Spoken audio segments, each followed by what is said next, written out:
Namaskar and welcome to this exciting episode of Satyology Debunking Mythology. Satyology means science of truth, coming from the root Sanskrit word Sat. Opposite of that is mythology, coming from the root Sanskrit word myth in Devanagari, not in the English MYTH.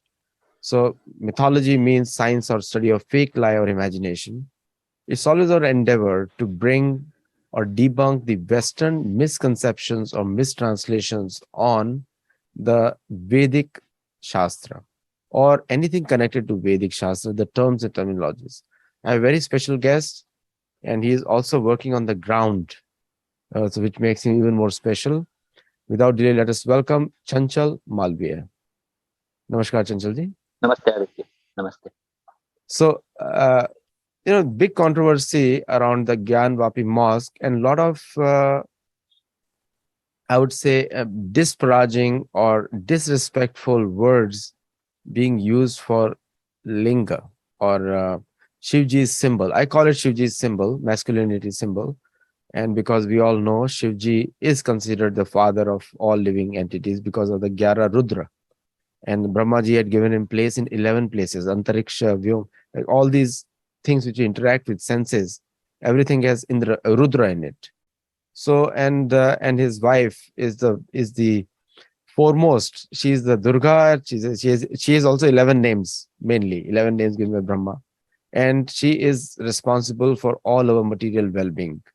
So now I want to understand from you the actual, which we want to discuss, the why linga. What is the definition of linga, and why there is so much controversy? Please go ahead. Yeah, Aditya. Before starting this discussion, how I came into this to explore the idea of Shivling, I would like to throw some light on it. बहुत पहले, because I come from a Hindu family, a religious Hindu family. So basically, we worship Shivling without giving a single thought कि ये क्या है, ये हम लिंग की पूजा क्यों करते हैं या क्या करते हैं, बिना सोचे समझे, बिकॉज हमारे परिवार से, हमारे पूर्वजों से ये चलता आ रहा है, इसलिए हम भी श्रद्धा से जाकर के वहां पर पूजा करते हैं। जब तक इस पे कोई प्रश्न ना उठावे तब तक तो ठीक है, लेकिन जैसे प्रश्न उठाया तो लोगों के पास में लोग जो है वो निरुत्तर हो जा रहे थे। मैं खुद निरुत्तर हो गया था जब मेरे पास ये प्रश्न आया कि आप जेनिटल्स की पूजा क्यों करते हो, कैसे कर सकते हो, how is this possible, I mean this is not sensible at all in fact. और ये हंसी का पात्र बन जाता है। If you don't have answer, definitely ये हंसी का पात्र ही रह जाता है। तो my journey into exploring our scriptures started because of this very basic question कि आप लिंग की पूजा ही क्यों करते हो। और ये questions outside our faith, outside our religion, not religion but हमारे जो धर्म है उसके बाहर जो दूसरे मजहबी लोग हैं उनके द्वारा ज्यादा मखौल उड़ाया जाता है इसका। तो ये प्रश्न मेरे मन में था and I wanted to explore. और फिर मैं अपने शास्त्रों में, स्क्रिप्चर्स में जब जा करके देखा, because I come from my own education is more into science, और हम लोग साइंस में बिलीव करते हैं। आप देखेंगे कि पूरा हिंदू समुदाय, एक ऑब्जर्व करने वाली बात है कि पूरा हिंदू समुदाय कितना भी हार्ड बिलीवर हो, अपनी संस्कृति का, शास्त्र का पंडित हो, साइंस का कभी विरोधी नहीं होता है।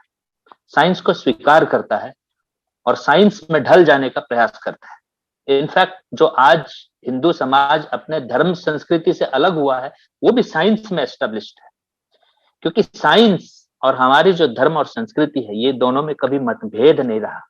साइंस जितना अपने आप को एक्सपैंड करता गया, खुलता गया, खोजता गया, हमारे धर्म और संस्कृति के उतने ही करीब आता चला गया। ये बात मुझे अपने शास्त्रों के पढ़ने के बाद और भी प्रखर रूप से समझ में आया। और ये लिंग की बात को खोजते खोजते मैं लिंग पुराण और शिव पुराण, क्योंकि शिवलिंग हम कहते हैं, ये दो पुराण, इसको पढ़ना मैंने शुरू किया। जनरली पुराणों के बारे में ये धारणा बना दी गई कि ये तो पाखंडियों के किताब हैं और इसमें कुछ तो माइथोलॉजीज भरे पड़े हैं, इसमें कुछ सत्य नहीं है, इसके चलते ही सारे विकार जो हैं हिंदू समाज में आए हैं, इसके चलते मूर्ति पूजा आया है, इसके चलते शैव हुए, वैष्णव हुए, और ये अलग अलग जो पंथ है ये सब होना शुरू हो गया। ये सब जो है, ये धारणाएं जो है, ये प्रचलित होने लगे, और ये हमारे पुराणों से हमारे लोगों को दूर कर दिया गया।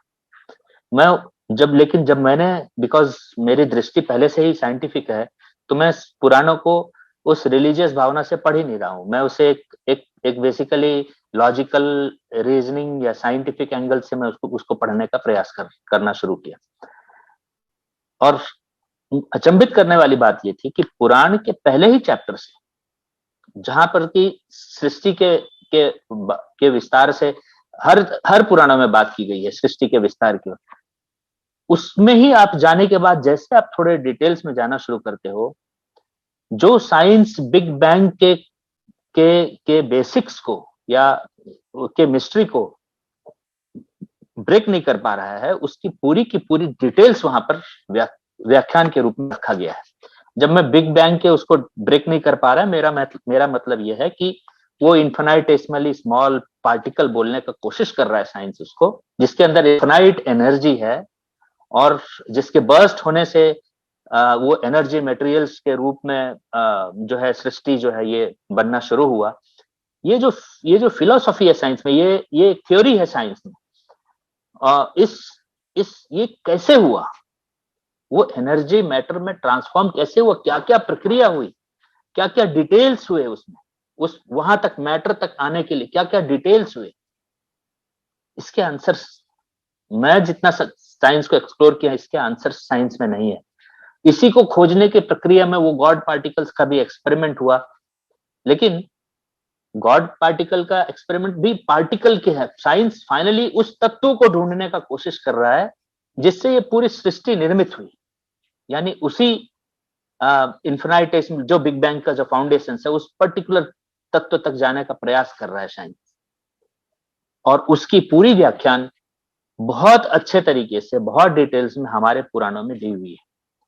और खासकर लिंग पुराण में मेरा तो ये अनुरोध है हर एक साइंटिस्ट से, हर एक साइंस के रिसर्चर से, हर एक उस क्वांटम फिजिक्स और फिजिक्स के जो फिजिसिस्ट हैं उन लोगों से, कि आप एक बार लिंग पुराण ठीक से पढ़ने का प्रयास करें, सेंटेंस बाय सेंटेंस, तत्व बाय तत्व उसमें जाने की कोशिश करें।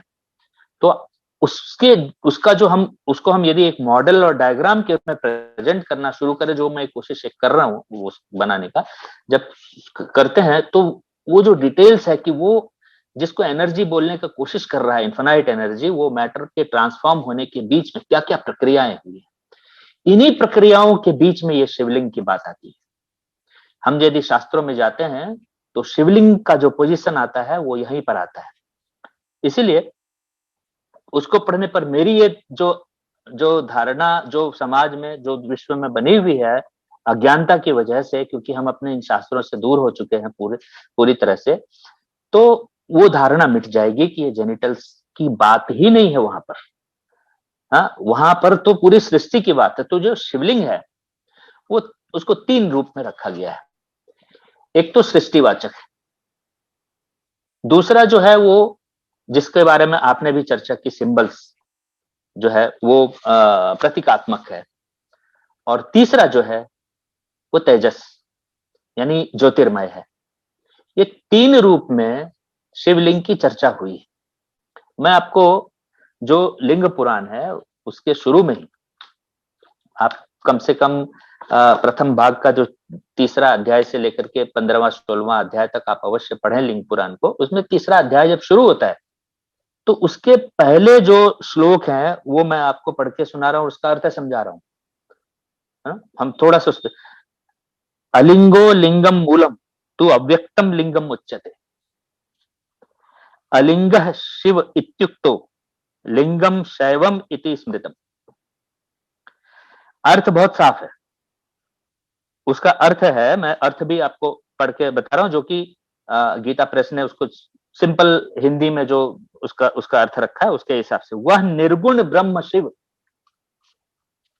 अलिंगो लिंगम मूलम, मतलब लिंग का मतलब है जो व्यक्त है, जो फिजिकली जो मैटर है उसका मूल, वो अलिंगो जो अव्यक्त है ना, वह निर्गुण ब्रह्म शिव अलिंग ही लिंग प्रकृति का मूल कारण है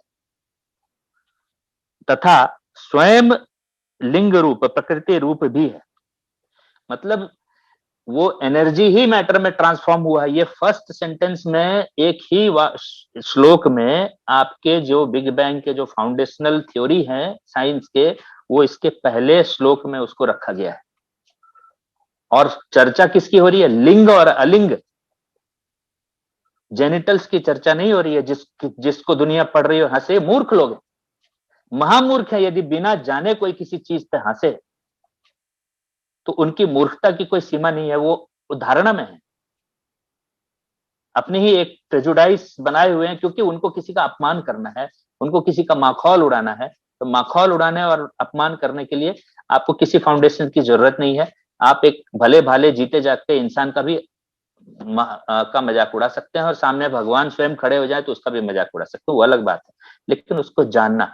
आप अभी एक प्रभास का एक बहुत बढ़िया मूवी आया है पालमिस्ट्री के ऊपर में। उस मूवी के शुरुआत में कुछ लोग प्रभास के बारे में पूछने के लिए जा रहे हैं उनके गुरु के पास। Prabhas is a very perfect palmist in that movie.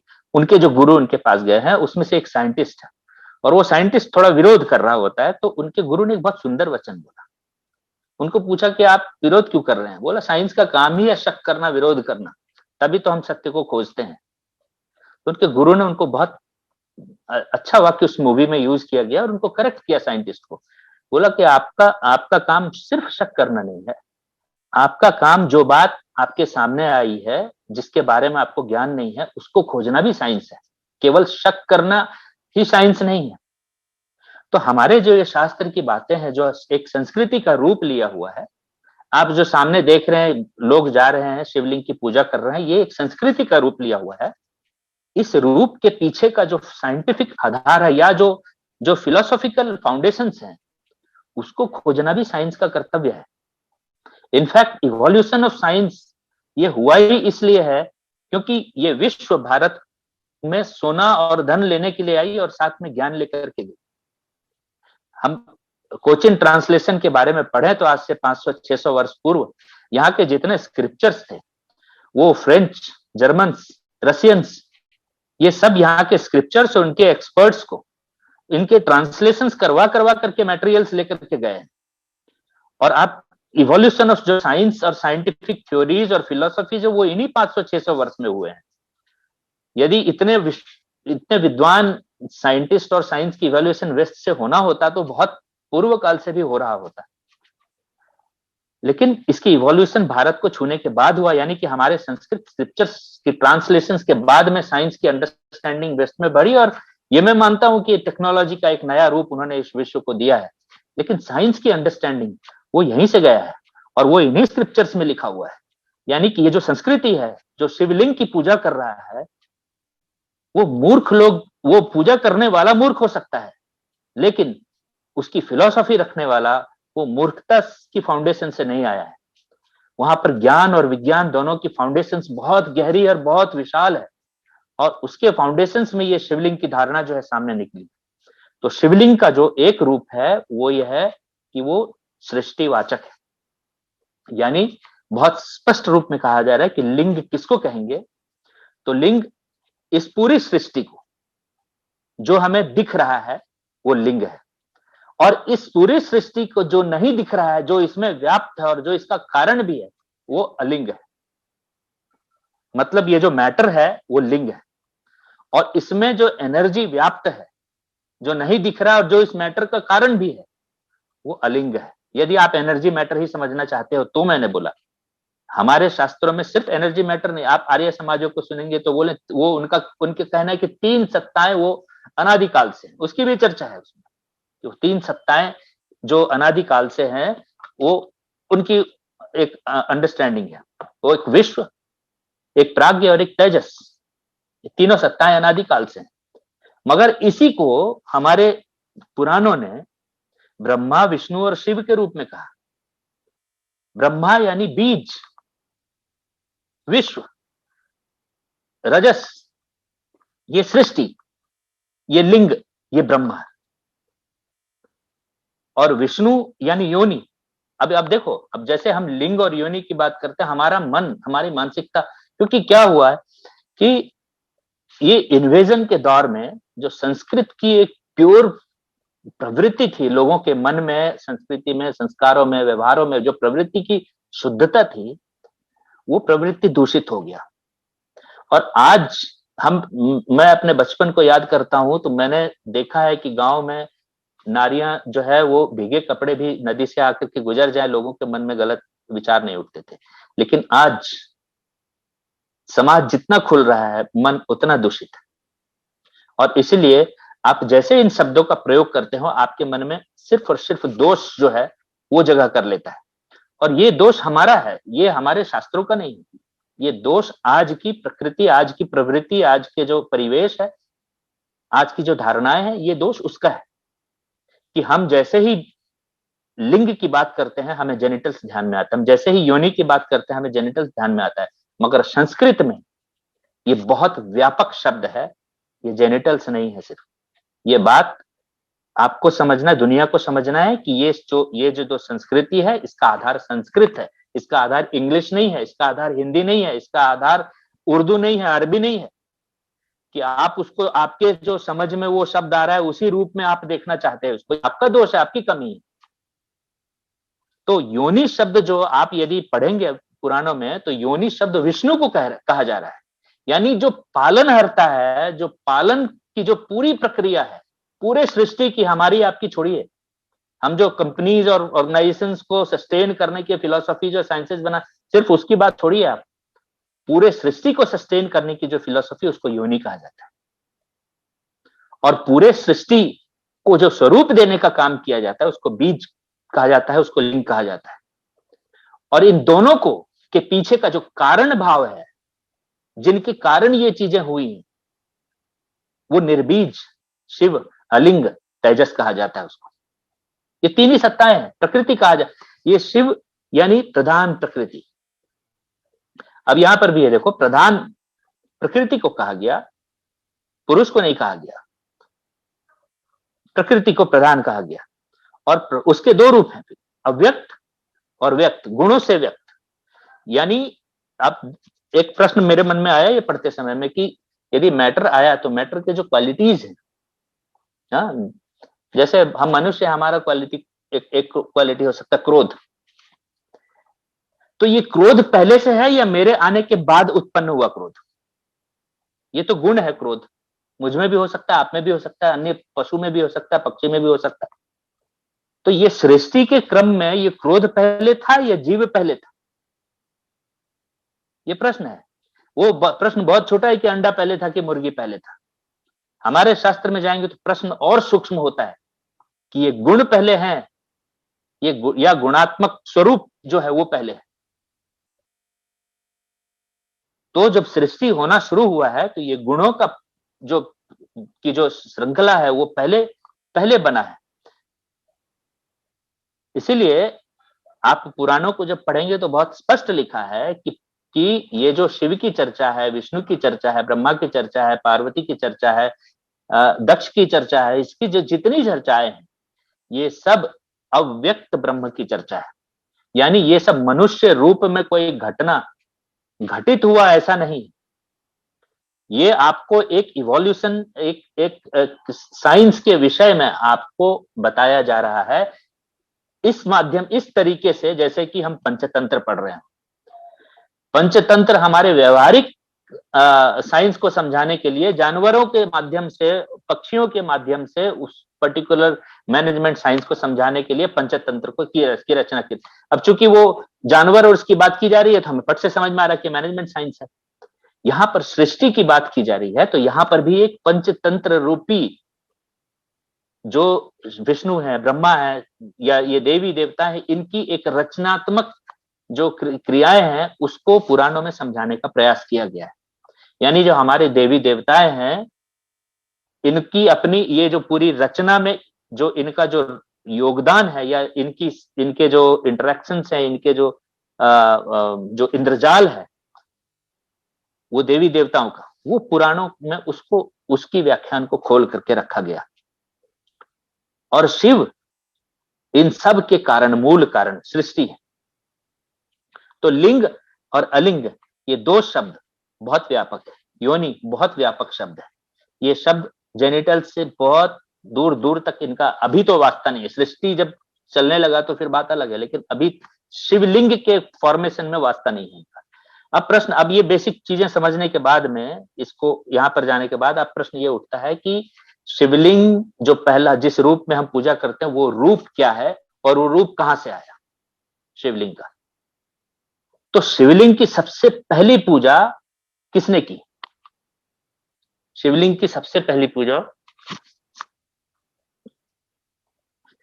पुराणों में भगवान विष्णु और बाद में भगवान ब्रह्मा ने किया।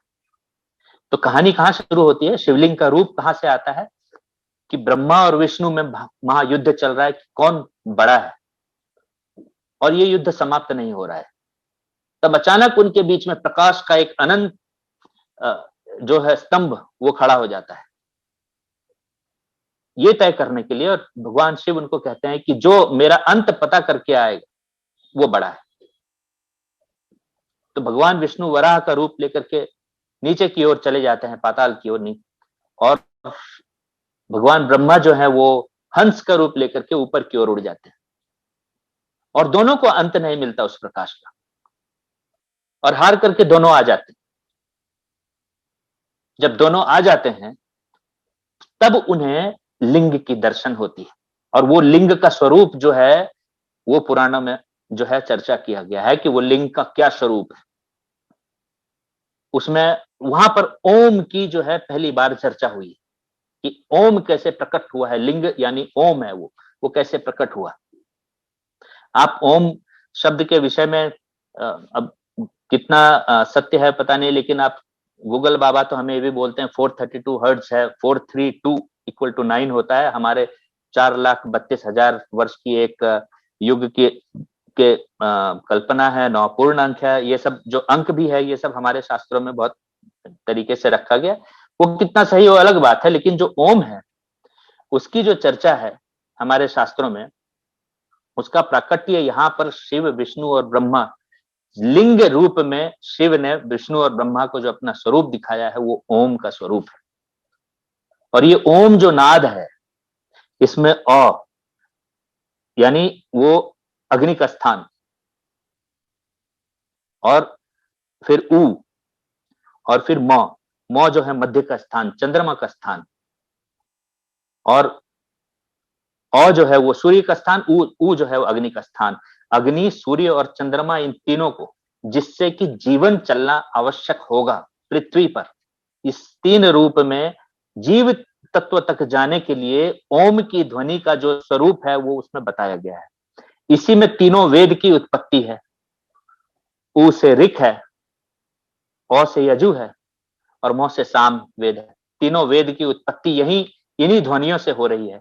और आप लिंग पुराण में यदि पढ़ेंगे तो हमारे जितने अक्षर हैं, जितने स्वर हैं, जितने व्यंजन हैं, इन स्वर और व्यंजन जो ध्वनियां हैं, ये देखो, ये शब्द नहीं है। शब्द तो हम जीव में आने के बाद इसको शब्द के रूप में प्रयोग करते हैं।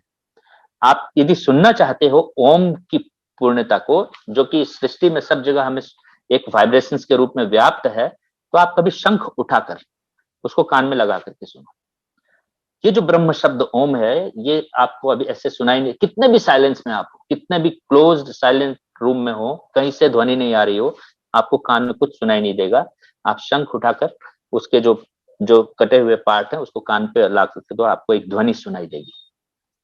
वो ध्वनि पूरे सृष्टि में व्याप्त ध्वनि है। ऐसे ही हम शंख को पूजा के रूप में यूज नहीं करते हैं। वो हमें, शंख हमें उस सृष्टि में व्याप्त ध्वनियों के साथ कनेक्ट करता है, और जब हम शंख बजाते हैं तो उन ध्वनियों की वृद्धि करता है शंख, तो वो आपको सुनाई देगा।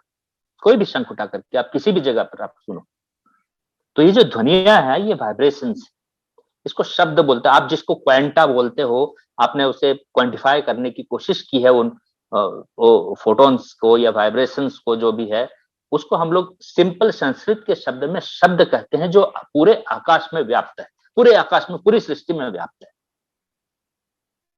तो ये जो फिलोसॉफीज है ये ओम है।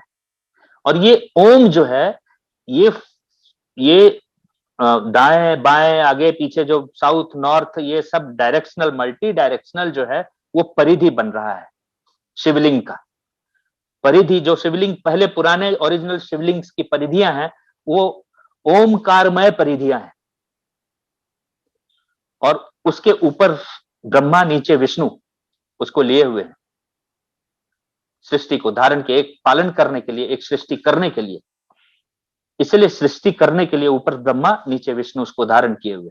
ये शिवलिंग का पूरा स्वरूप है, जिसमें सृष्टि, स्थिति, संहार, ये तीनों और तिरोभाव, ये चारों जो शिव के स्वरूप हैं, जो साइक्लिक हैं, जिससे सृष्टि चल रही है। जन्म होता है, पालन होता है, मृत्यु होती है, फिर एक तिरोभाव होता है, भूत भाव होता है, और फिर सृष्टि में आते हैं आप। ये जो साइकिल चला हुआ, और बीच में बिंदु नाद रूप लिए मोक्ष जहां पर आपको प्राप्त हो, तो वो बीच जिसके चारों तरफ ये सृष्टि चल रही, ये साइक्लिक ऑर्डर्स जो है, चाहे स्थूल भाव में या सूक्ष्म भाव में या जीवात्मक भाव में, ये चल रही है सृष्टि।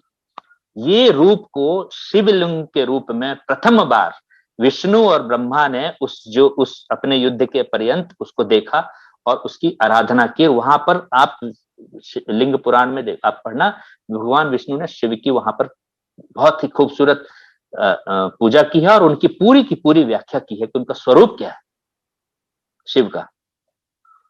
तो शिवलिंग की जो सृष्टि वाचक है, वो मैं आपको संक्षेप में कहा, बहुत डिटेल चर्चा है इसमें, इसको हम अभी नहीं समझ सकते, आपको संक्षेप में कह रहा हूं, एक ये है।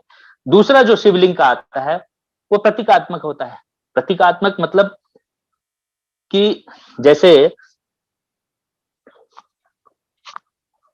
एनर्जी है, इसको आप देख नहीं सकते, सूक्ष्म है, इसको समझने के लिए आपको कोई सिंबल बनाना पड़ता है ताकि आप उसको कम्युनिकेट कर सकें दूसरे आदमी को कि ये सिंबल का मतलब ये पर्टिकुलर एनर्जी होता है।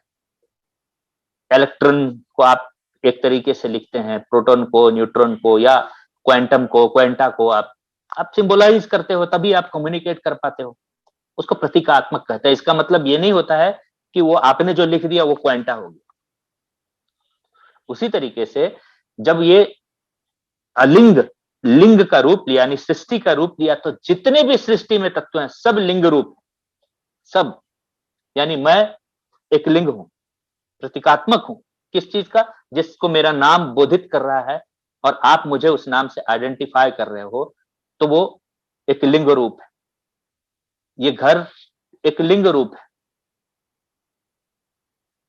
आप जिसकी आराधना करते हो, आप साईं बाबा की आराधना करते हो, एक लिंग रूप है। आप जीसस की आराधना करते हो, एक लिंग रूप है।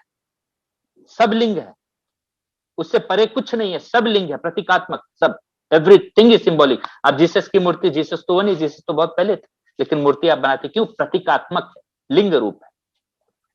आप निराकार भाव में भी यदि मुस्लिम समुदाय को लें तो अल्लाह की पूजा करते हैं निराकार भाव में, मगर फिर भी उनको लिंग रूप में कोई तो कुछ तो स्थान चाहिए जिसको मक्का मानते हैं, वो जिस दिशा में मुंह करके वो आराधना करते हैं या नमाज पढ़ते हैं।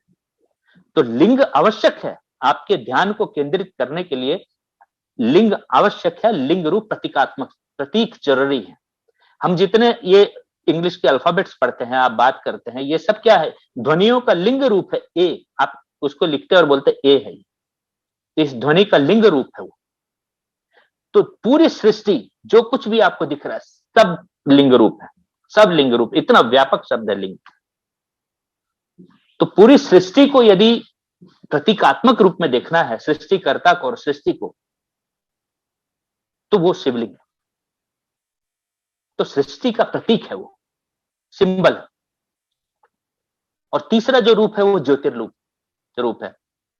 ज्योति, इसलिए पहले 12 जो है वो ज्योतिर्लिंग कहा गया। आप इन ज्योतिर्लिंग के नाम से समझ लें कि शिव के गुण क्या है, इस लिंग के गुण क्या है। ज्ञानवापी, विश्वनाथ, आप क्या नाम दे रहे हो उसको? त्र्यंबकेश्वर, त्र्यंबक के ईश्वर, घृष्णेश्वर, है ना। आप इनके जो नाम हैं, उनके नाम से ही आपको समझ में आएगा कि वहां पर जो लिंग है उसकी किस गुण की और किस अवस्था की चर्चा हो रही है। यदि जेनिटल्स होते तो ये नाम देने की आवश्यकता क्यों? ये ज्ञानवापी और त्र्यंबकेश्वर और केदारनाथ और फिर कृष्णेश्वर, तो महाकालेश्वर, ओमकारेश्वर, ये जो अलग अलग नाम सब हैं, ये आपको नाम देने की आवश्यकता क्यों है? सब तो जेनिटल्स के स्वरूप, जेनिटल्स होता तो आपको नाम देने की आवश्यकता नहीं पड़ती, क्योंकि ये तेजस हैं। उस तेज, उस प्रकाश के 12 जो स्वरूप हमारे भारत को जो प्रकाशित करते रहता है, इस देश को, इस विश्व के आत्मा को, इस विश्व के ज्ञान स्वरूप को, भारत को जो प्रकाशित करता रहता है, वो 12 ज्योतिर्लिंग के जो नाम हैं वो ज्योति के ही स्वरूप है, इसलिए ज्योतिर्लिंग उनका नाम है। उसका पुरुष लिंग नाम नहीं है, स्त्रीलिंग नाम नहीं है।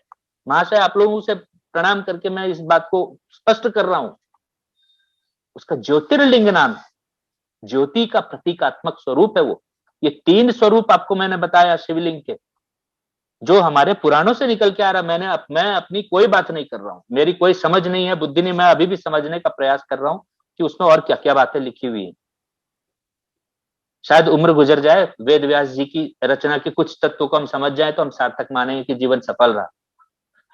लेकिन जो मैंने थोड़ा समझा वो आपको बता रहा हूं। 3 स्वरूप मैंने आपको, सृष्टिवाचक है शिवलिंग, प्रतीकात्मक है सृष्टि का, और ज्योतिर्लिंग है। ज्योति के विभिन्न जो जो जो 12 स्वरूप है, वो 12 ज्योतिर्लिंग का स्वरूप लिए हर शिवलिंग है। बाकी जितने शिवलिंग हैं, बाकी जितने मंदिर हैं, वो हम सब जगह नहीं जा सकते, भ्रमण नहीं कर सकते, इसलिए अपनी आस्था को केंद्रित करने के लिए हमने छोटे छोटे यहां वहां बनाए। अब इसका एक चौथा पक्ष भी आता है, जिसके ऊपर थोड़ी रिसर्च होनी बाकी है, जो हमारी कल्पना का एक उपज है, जिसके ऊपर मैं कोई प्रामाणिक तथ्य नहीं बता सकता हूं, लेकिन क्योंकि अनुमान है, कुछ कनेक्शंस हैं, इसलिए ये कल्पना आती है, वो मैं आपके सामने रखता हूं कि जैसे भगवान राम ने रामेश्वरम में जो शिवलिंग, उसकी स्थापना की, कब की? जब धनुष कोटि में उन्होंने बाण चढ़ाया। आप देखो, ये बहुत इंपॉर्टेंट एस्पेक्ट है शिवलिंग को समझने का और इसके ऊपर थोड़ा रिसर्च होने का। उन्होंने बाण चढ़ाया, वो बाण इतना भयंकर था कि समुद्र सूख जाए, और फिर उधर छोड़ना था लंका की तरफ, लेकिन आखिरी मोमेंट में उन्होंने पश्चिम दिशा की ओर छोड़ा। वो जहां गिरा वहां पर 100 हजारों योजन तक रेगिस्तान हो गया, मरुस्थल हो गया, बीच में तालाब हो गए, ये हो गया, जो भी है सारे जीव जंतु सब कुछ नष्ट हो गया। वहां रावण के ही वंशज थे, वहां पर वो लोग नष्ट हो गए। इस तरह जो भी है। लेकिन पॉइंट ये मार्क करने वाली है कि उन्होंने धनुष कोटि में ये बाण चढ़ाया, जहां पर आज भी जो थोरियम के हैं बहुत बड़ा डिपॉजिट जो है वहां पर मौजूद है। थोरियम यानी one of the element that can be used for nuclear weapons. और शिवलिंग की स्थापना, आप बहुत पुराने कुछ शिवलिंग के जो क्रिएट करने, उसको फॉर्म करने की जो फिलोसॉफीज दिए हैं, उसमें आपको बहुत सारे वायरिंग्स के ऊपर भी कुछ चर्चाएं जो है वो की गई है। तो मेरा ये अनुमान है, सही है या गलत है वो तो अलग बात है, गलत भी हो सकता है, लेकिन चौथा रूप जो मैं शिवलिंग को देखने का प्रयास कर रहा हूं कि वो, चूंकि शिव प्रकाशमय है, ज्योतमय है, सृष्टि करता है, तो पावर सेंटर्स हैं, उनसे सृष्टि हुई है, पूरी एनर्जी का विस्फोट हुआ है, वहां से उनसे सृष्टि हुई है। तो जो शिवलिंग का जो रूप दिया गया है, वो शायद ये मिनिएचर पावर सेंटर्स हुआ करते होंगे, और इसीलिए कूलेंट के रूप में ऊपर से जल और दूध, इन दोनों को उसके ऊपर चढ़ाने की और उसके ऊपर लगातार गिरते रहे, इसकी व्यवस्था रही होगी। जो मिनिएचर मॉडल है, इसकी व्यवस्था रही होगी, और ये बाद में ये कल्चर बन गया, ये फिर लोग अपने ट्रेडिशन में, परंपरा में, श्रद्धा में इन सब इसको करते चले आए युगों से, और ये स्थिर हो गया ये। तो ऐसा मेरा अनुमान है, बाकी ये रिसर्च का मैटर है, इसमें मैं कुछ प्रामाणिक तरीके से कुछ कह नहीं सकता हूं, लेकिन ये मेरा अनुमान। तो ये 4 स्वरूप, 3 शास्त्र से प्रमाणित और चौथा एक अनुमान के आधार पे जो आपको कह रहा हूं, ये 4 स्वरूप से आप समझ सकते हैं कि शिवलिंग किसको कहते हैं और हिंदू समाज किसकी आराधना करता है। आप इसको समझ सकते हैं। आपको हंसना है तो हंसने के लिए आपके पास पूरी दुनिया है, आप किसी के भी जेनिटल्स पे हंसिए, वो बात अलग है। लेकिन हाँ, अब जेनिटल्स की बात करते हैं तो हिंदू समाज ने उसको भी सम्मान दिया है। हमने जिससे कि पूरी सृष्टि चलती है, सृष्टि की उत्पत्ति होती है, उस देवता को भी कामदेव कह के उनका भी एक स्थान दिया है, उनको भी एक काम सूत्र करके एक शास्त्र दिया है, उसको भी स्थान तो सब चीज, क्योंकि सृष्टि का हिस्सा है। हम जेनिटल्स है तो वो तो आप इतना यदि घृणित है तो आप काट के अलग कर दीजिए, इतना घृणा का इतना गलत है। उससे सृष्टि आगे बढ़ती है, उसका हमारे शरीर में देने का कारण है ईश्वर का, उसको उसको एक सामाजिक व्यवस्था में कर सके, इसलिए हम उसको विवाह के साथ जोड़कर करते हैं, ताकि वो सांस्कृतिक व्यवस्था बन सके। वो तो वो गलत नहीं है कुछ, उसका सम्मान होना आवश्यक है, ताकि आप उसका दुरुपयोग और उसे कुदृष्टि से ना देखें, उन चीजों को सम्मान के साथ आप देख सके। इसीलिए आप चूंकि कुदृष्टि से देखते हैं इन चीजों को, इसलिए आपने नारियों का, दूसरे संस्कृति में नारियों का सम्मान और नारियों का स्थान आज तक नहीं दे पाए हैं। और हमारी संस्कृति ने शुरू से उन्हें देवी का स्थान दिया है, सृष्टि का आधार दिया है, क्योंकि हम इन सब चीजों को सम्मान की दृष्टि से ही देखते हैं। आदित्य, मैं अपने बात को यहाँ विराम देता हूँ, आगे आपके प्रश्न के उत्तर में जो कहना कहूंगा। नहीं, बहुत ही अच्छा आपने विश्लेषण किया इसका, बिकॉज इतना डिटेल में मैंने भी कभी पढ़ा नहीं था, तो thank you so much for sharing that. मेरे से एक प्रश्न उठता है कि ये जो लोग लिंग पर इतना नेगेटिव जो प्रचार करते हैं लोग, पहली बात तो बिना, अभी आपका सुनने के बाद, बिना ज्ञान के बातें करते हैं, they are not studied enough. लेकिन हमारे शास्त्रों में महादेव को, आप थोड़ा सा प्रश्न रिपीट करिए, वो कॉल आया तो मैं आपकी आवाज सुन नहीं पाया। हाँ, नहीं मैंने प्रश्न तो किया नहीं था, मेरा पॉइंट ये था कि इतना हाँ, खराब तरीके से रिप्रेजेंट किया जाता है लिंग को। और मैं हिंदुओं की बात कर रहा हूँ, मैं किसी और धर्म की बात ही नहीं करना, मत की बात ही नहीं कर रहा हूँ, धर्म तो बोला तो एक ही है। लेकिन बाकी के जो मत के लोग हैं, पंथ के लोग हैं, वो लोग इतना दुष्प्रचार करते हैं इस लिंग के शब्द के ऊपर, और जबकि और उपहास बनाने की कोशिश करते हैं। और सबसे ज्यादा मुझे प्रॉब्लम है हिंदुओं से, जो इसको बड़ा शांति से सुनते हैं, एक्सेप्ट भी करते हैं और कोट भी करते हैं उसको। तो इन लोगों के लिए, इन मूर्खों के लिए, एक तरीके से बोले मूर्ख ही बोलेंगे, और या फिर ब्लास्फेमर्स शब्द इनके लिए, कि ये बुराई करते हैं, इनके लिए एक अगर लाइन में कोई उत्तर देना चाहते हैं, वो क्या होगा? ये भी मूर्खता के लिंग है। क्योंकि लिंग यानी प्रतीकात्मक है। हाँ, मेरा ये कहना है, मैं एक लाइन में नहीं, थोड़ा सा 2 मिनट में मैं इसको ये करने के, हाँ, देखिए, हिंदू संस्कृति, हिंदू समाज जब पूजा करता है तो गीता में 3 प्रकार के पूजा के पद्धति बताए गए हैं, एक सात्विक, एक राजसिक, एक तामसिक। और बहुत स्पष्ट कहा गया है कि यदि आपको अपनी इच्छाओं की पूर्ति करनी है, यक्ष की पूजा करिए आप, उसको राजसिक पूजा कहा जाएगा। यदि आप भूतों की, प्रेतों की, मजारों की अनायास ऐसे पूजा करते हैं तो आप उसी को प्राप्त होंगे, और उसको तामसिक पूजा कहा जाएगा, क्योंकि वहां पर अज्ञानता है, ज्ञान नहीं आ रही है। यहाँ इच्छाओं की पूर्ति एटलीस्ट हो रही है राजसिक में। और जहां पर आप देवों की पूजा करते हैं, यानी आप देवों को फलित करेंगे तो देव आपको फलित करेंगे, यानी आपके कर्म, आपकी जो आपने प्रकृति के साथ आपने जो संयोग बनाया हुआ है, ये एक सम्मान के दृष्टि से एक आपने व्यवहार किया तो आप भी फलित होंगे। तो इस तरह के जो पूजा है, इसको सात्विक पूजा कहा गया है। ये 3 तरह के पूजा है, तो हिंदुओं को ये समझना है। और चौथा जो हमने एक पूजा की पद्धति रखी है कि हमने महापुरुषों को पूजनीय माना, ताकि उनके चरित्र को हम अपने चरित्र, अपने संस्कार, अपने समाज में उसको उतार सकें, धारण कर सकें, और वैसे चरित्र का बार बार निर्माण कर सकें। इसलिए राम और कृष्ण को अवतार के रूप में लेकर के उनको लिए, तो ये जो है ये पूजा है। अब आज का जो हिंदू समाज है, वो ये हो रहा है कि वो बिना किसी के चरित्र को जाने हुए उसकी पूजा करता है। कुछ उन्हें जादू चाहिए, है ना। जीवन में सुख और दुख, हमारे गीता क्या कहता है, सुख और दुख ये दोनों एक समान है, दोनों क्षण भंगुर है, आएंगे और जाएंगे। लेकिन दुख से निवृत्ति के लिए जादू और टोना चाहिए। ये जो है, इसके ऊपर में खेलने वाले बहुत सारे लोग आ जाते हैं, और खेलने वाले लोग आते हैं, हमारे संस्कृति और हमारे धर्म वाले आए तब तो ठीक है, वो कहीं ना कहीं लोगों को बांध करके रखते हैं, उन्हें गलत कामों में प्रवृत्त नहीं करते हैं। लेकिन इसका लाभ जो है कई बाहर के लोग भी आकर के उठाते हैं और उन्हें कुछ जादू टोना दिखाकर भगवान बनने का प्रयास करते हैं या उन्हें एक अलग दिशा में मोड़ देने का प्रयास करते हैं। तो आप यदि इसको मानेंगे, इस भगवान को मानेंगे या ये काम करेंगे तो आपका कष्ट हमेशा के लिए दूर हो जाएगा। आप ये सब फालतू बातें जो है हिंदू उसे दुनिया बता रही है कि तुम्हारे कृष्ण ने ये सब किया। क्या कहते हैं उसको, गोपियों के साथ रास रचाया। अरे भाई, भगवान कृष्ण ने जब जब मथुरा की तरफ गए तो 12 वर्ष के थे। 12 वर्ष का बालक होता है, कोई एडल्ट नहीं होता है रास रच, वो जिस रास की बात आप कर रहे हैं वो रास रचाने वाला एडल्ट नहीं होता है।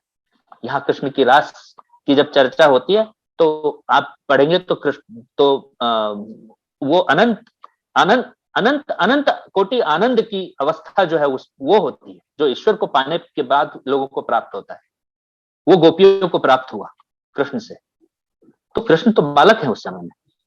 तो मैं कह रहा हूं कि इसको बिना पढ़े जो बाहर वाले बता रहे हैं, हिंदू समाज उसको मानकर खुद पे प्रश्न उठा रहे हैं। किसी पेंटर ने कृष्ण और राधा की एक एडल्ट की फोटो बना दी प्रेम, तो आप ऐसे ऐसे पेंटिंग पाएंगे कि आपको दुनिया के हर लवर उनके सामने फेल नजर आएंगे। कृष्ण कृष्ण जो गीता का ज्ञान देने वाले योगेश्वर हैं, वो एक दो लव में नहीं फंसे हैं, उनके लव में पूरी सृष्टि पड़ी फंसी। लेकिन आपको उसको जानना तो अपने शास्त्रों से पड़ेगा, अपने ज्ञानियों से पड़ेगा, अपने अपनी संस्कृति से पड़ेगा ना आपको वहां से जानना। कि आप अंग्रेजों से या दूसरों से या तीसरों से पढ़ करके और सुन करके आप मानेंगे कि हमारी संस्कृति है और किसी भी की पूजा करेंगे। तो ये हिंदुओं का एक आज के तारीख में बहुत बड़ा दोष उत्पन्न हो गया है और उन्हें बैठ के ये चिंतन करना चाहिए कि हम जिसकी भी पूजा, वो मुझे तो लगता है कि सारे हिंदुओं को सिर्फ नहीं, पूरा विश्व को पहले नास्तिक हो जाना चाहिए, सब चीज छोड़ देना चाहिए, कोई ईश्वर नहीं है। और तब चिंतन करना चाहिए कि यदि समाज को संभालने के लिए उसमें अच्छी जो विचार हैं, उसमें जो मानवता है, उसमें जो प्रेम है, इसको व्याप्त करने के लिए उनके अंदर जो भाव भरना है, भक्ति का भाव है, रस का जो अलग अलग रस है वो भरना है उनके अंदर, तो हम पूजा पद्धति को, इसको संस्कृति में उतारना हमारे लिए आवश्यक होगा। तो वो कैसा हो, जब वो पुनः विचार करेंगे इस चीज पे तो हमें हिंदू संस्कृति और उसके शास्त्र, उसके उसके संस्कार सब हमें समझ में आने लगेगा कि ये विश्व को कैसे पोषित करने वाले संस्कार और संस्कृति है। तो हिंदुओं को इस पे विचार करना पड़ेगा। Yes sir. आपने पूरा डिटेल में इसमें डिस्कशन बताया अभी।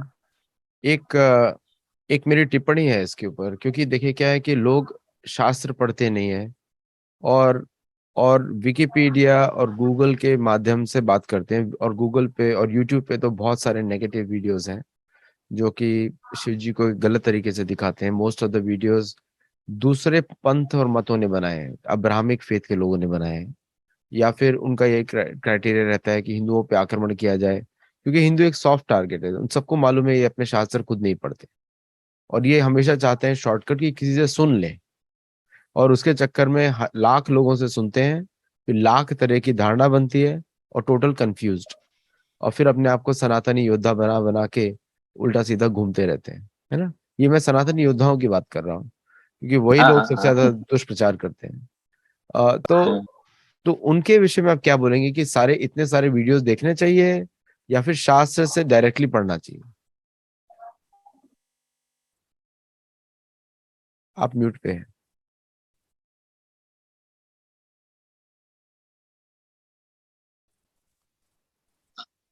देखिए, शास्त्र से तो डायरेक्टली पढ़ना ये सबसे आइडियल मेथड होगा और शायद इसके लिए गुरु की आवश्यकता होगी समाज को, जो गुरुकुल में हुआ करता था, जो आज उसकी संभावना कम है। लेकिन पहले तो हिंदुओं को, जैसे मैं भी पहले ये सब इन बातों को नहीं जानता था। जब मेरे पास ये प्रश्न आया तो मेरे मन में सिर्फ एक भावना थी कि हमारी संस्कृति ने कभी किसी पशु, किसी पक्षी, किसी पेड़ को नुकसान पहुंचाने की बात नहीं की। और यहाँ पर जो है इतने समृद्ध हुआ करते थे लोग कि इसको लूटने के लिए हजारों साल लग गए, फिर भी लूटा नहीं है।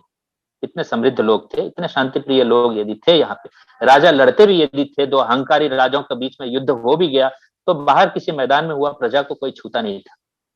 तो ये जो सिविलाइजेशनल वॉर ये सब लेकर के आए हुए लोग सब बाहर से हैं, ये प्रश्न ऐसे लगा रहे हैं। और ये प्रश्न यदि आता है हमारे ऊपर तो मूर्ख लोग तो इतने शांति प्रिय और इतने समृद्ध नहीं होंगे। तो ये आस्था जो है मेरे संस्कार और संस्कृति के ऊपर में, ये बहुत गहरी थी।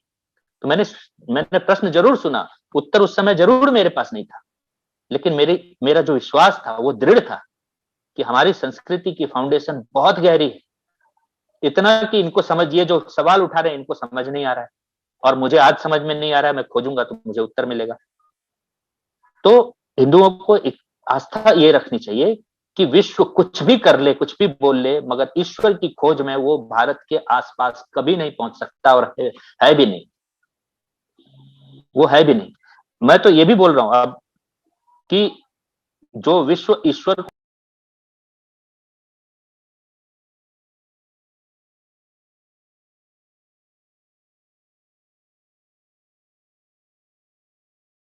को देख, तो जो विश्व ईश्वर के अलग अलग स्वरूप को देखना चाह रहा है, जो मजहबी विचारधारा है, वो भी भारत के एक बहुत ही सूक्ष्म छोटे से दर्शन का एक आउटपुट है।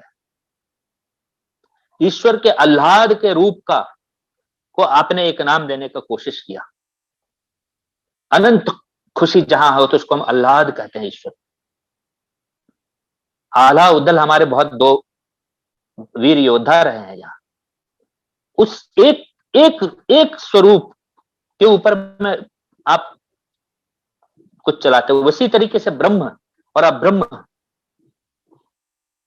सत्व रजस तमस, ये सब हमारी फिलोसॉफी में समाया हुआ उसका एक टुकड़ा लेकर के आपने कुछ चीजों का विस्तार किया है। वो भी इस सनातन धर्म का छोटा सा अंग है। मैं ये कह रहा हूं कि हिंदुओं को ये आस्था रखनी बहुत आवश्यक है, क्योंकि आपकी जड़ें इतनी गहरी हैं कि आपको मालूम भी नहीं है कि उसमें क्या क्या है। हाँ, इतना जानने की भी आवश्यकता नहीं है। आप बहुत सिंपल लाइफ ऐसे भी जी रहे हो, आप में दुष्टता नहीं है, दूसरों के प्रति मानवता और प्रेम का भावना है। ये गुण आपके अंदर हिंदू होने की वजह से स्वतः आपको प्राप्त है। आपको इस भावना में जाना ही नहीं है, हीन भावना में, कि ये हमारे देवी देवता खराब हैं और वो अच्छे हैं, वो भी अच्छे हैं, और हमारे तो शांत सृष्टि के आधार हैं। इस दृढ़ विश्वास से आपको अपनी आस्था में जमे रहना है, और फिर उत्तर खोजना है। प्रश्न है मगर उत्तर खोजना है। निरुत्तर आपको जब तक उत्तर ना मिल जाए अपनी आस्था टूटने नहीं देनी है, उत्तर मिल जाएगा।